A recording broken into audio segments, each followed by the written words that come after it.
Les lettres élégiaques se sont enchaînées. Zilia est dans tous ses états depuis qu'elle a été capturée et séparée de son cher Asa. Embarquée sur une maison flottante, c'est-à-dire un navire, cette fois sous le drapeau français, elle tend petit à petit à retrouver une forme de paix, après avoir même envisagé de mettre fin à ses jours. Pour son plus grand soulagement, la jeune péruvienne tresse des quipos à son fiancé, maintenant avec lui, au sens propre comme au sens figuré, le fil de leur relation, tandis qu'un officier, un cacique comme elle dit, lui témoigne des signes et des gestes de bonté. Dans la lettre 8, celui qui se nommera bientôt d'Éterville se propose d'entamer l'enseignement de Zilia et procède à une première leçon de choses dont la symbolique est à bien saisir. Ainsi donc, l'horizon de Zilia s'ouvre enfin. Quand un seul objet réunit toutes nos pensées, mon cher Asa, les événements ne nous intéressent que par les rapports que nous y trouvons avec lui. Si tu n'étais le seul mobile de mon âme, aurais-je passé, comme je viens de le faire, de l'horreur, du désespoir à l'espérance la plus douce. Le cacique avait déjà essayé plusieurs fois inutilement de me faire approcher de cette fenêtre que je ne regarde plus sans frémir. Enfin pressé par de nouvelles instances, je m'y suis laissé conduire. Ah, mon cher Asa, que j'ai été bien récompensé de ma complaisance. Par un prodige incompréhensible, en me faisant regarder à travers une espèce de canne percée, il m'a fait voir la terre dans un éloignement où, sans le secours de cette merveilleuse machine, mes yeux n'auraient pu atteindre. En même temps, il m'a fait entendre par des signes qui commencent à me devenir familiers que nous allons à cette terre et que sa vue était l'unique objet des réjouissances que j'ai prises pour un sacrifice au soleil. J'ai senti d'abord tout l'avantage de cette découverte. L'espérance, comme un trait de lumière, a porté sa clarté jusqu'au fond de mon cœur. Il est certain que l'on m'a conduit à cette terre, que l'on m'a fait voir. Il est évident qu'elle est une portion de ton empire, puisque le soleil y répand ses rayons bienfaisants. Je ne suis plus dans les fers des cruels Espagnols, qui pourraient donc m'empêcher de rentrer sous ces lois. Oui, cher Asa, je vais me réunir à ce que j'aime. Mon amour, ma raison, mes désirs, tout m'en assure. Je vole dans tes bras, et un torrent de joie se répand dans mon âme. Le passé s'évanouit.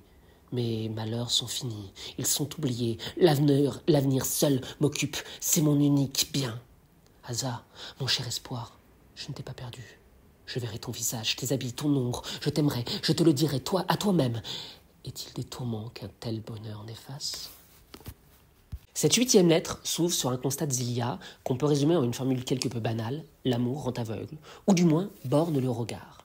L'esprit se limite aux événements qui le touchent, explique la péruvienne. Elle met donc l'accent sur la découverte par l'expérience et par la sensibilité, et non par la pure et simple intelligence, ce qui viendra ensuite chez elle. Si elle peut supporter l'aventure qu'elle vit, et qu'elle retrouve l'espoir, c'est parce que son esprit est tourné tout entier vers l'amour d'Asa. Zilia lui rapporte ensuite une anecdote mettant en scène le cacique. Dépassant enfin son mal de mer, elle a accepté que ce dernier lui fasse voir l'horizon à travers le hublot de sa cabine. Pour récompense, voilà que son regard s'élargit. Alors que son monde se réduisait jusqu'à présent à la cité du soleil et à Asa, il s'étend tout à coup. La vue de Zilia devient plus perçante, plus précise, allant maintenant au loin. L'espèce de canne percée qui préside à cette initiation n'est autre qu'une longue vue. Et en effet, sa vue devient longue. Au-delà du jeu de mots, il faut comprendre le jeu symbolique imaginé par Madame de Graffigny. Avec cette lettre, une première étape est franchie et le roman d'apprentissage commence vraiment.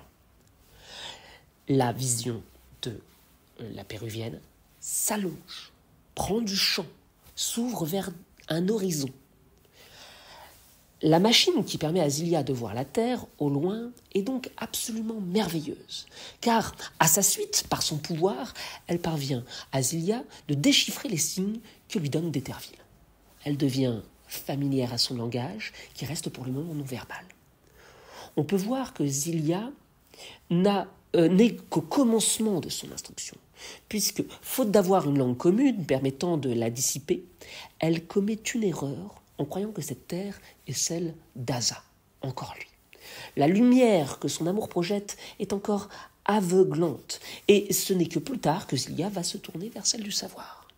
La lettre se conclut comme beaucoup des premières missives sur une tonalité lyrique. Zilia laisse parler son cœur, n'envisageant pas d'autre bonheur que dans les bras d'Asa. Celui-ci éclipse tous les tourments. Ainsi, la vie de Zilia s'est peut-être ouverte à un nouvel horizon, on l'a dit, mais il demeure encore bouché, si l'on peut dire, par la vision grandiose et idéalisée de l'amour.